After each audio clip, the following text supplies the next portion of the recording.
কি হয়েছিল সেদিন? হঠাৎ কেন চিরচেনা শান্ত স্বভাবের মেসি ছুটে গেলেন সান্তিয়াগো বার্নাব্যুর গ্যালারির উদ্দেশ্যে? কেন সেদিন মেসি জার্সি উঁচিয়ে ধরলেন? এসব প্রশ্নের উত্তর আজও অজানা। প্রকৃত ঘটনা আমাদের অনেকেরই জানা নেই। সাল 2017, সান্তিয়াগো বার্নাব্যুতে এল ক্লাসিকোতে মুখোমুখি দুই স্প্যানিশ জায়ান্ট। আর সে রাতে মেসির শেষ মুহূর্তের গোলে কেঁপে উঠেছিল পুরো মাদ্রিদ শহর। কান্নার লগ্ন বয়েছিল সান্তিয়াগো বার্নাব্যুতে। মেসি পুরো পৃথিবীর সামনে আরো একবার প্রমাণ করেছিলেন সান্তিয়াগো বার্নাব্যু যতটা রিয়াল মাদ্রিদের হোম গ্রাউন্ড, তার চেয়ে বেশি মেসি এই মাঠকে বানিয়েছিলেন নিজের প্র্যাকটিস গ্রাউন্ড। তাছাড়া কি অমন অদ্ভুত সেলিব্রেশন করেন নাকি লিও? সান্তিয়াগো বার্নাব্যুর আসল রাজা বলা হয় লিওনেল মেসিকে।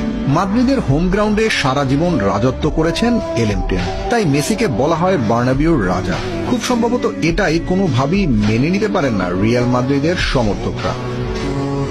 তাই মেসি ওদের মাঠ বার্নাব্যুতে খেলতে আসলে যতক্ষণ না রোনালদো রোনালদো বলে মাদ্রিদ সমর্থকরা গলা ফাটাতো, তার চেয়েও বেশি মেসিকে ট্রল করত সেনারবল সেনারবল বলে। আসলে সেনারবল একটা স্প্যানিশ শব্দ, যার বাংলা শারীরিক ভারসাম্যহীন। মেসি যতবার বার্নাব্যুতে খেলতে গিয়েছিল, এমন ভাবে মেসির হৃদয় ক্ষতবিক্ষত করে দিত মাদ্রিদ সমর্থকরা। সেই রাতের এল ক্লাসিকোতেও ঘটেছিল একই ঘটনার পুনরাবৃত্তি।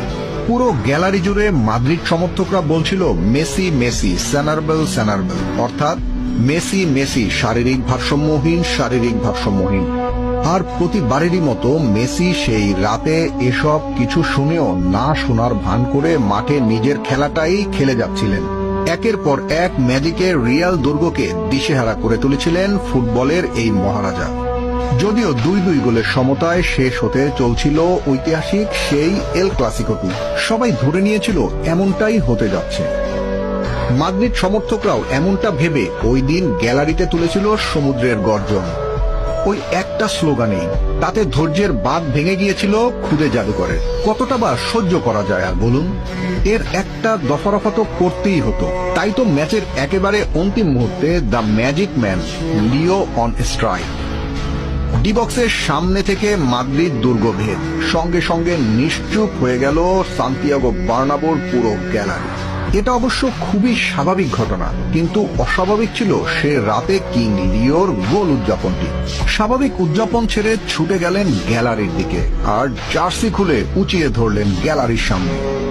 সে রাতে সম্ভবত কিং লিও এটাই বুঝিয়েছিলেন, আমি সেনারবল না, আমি 1987 সালের 26শে জুনের সেই জ্যোৎস্না ভরা রাতে মহাকাশ থেকে ছিটকে পড়া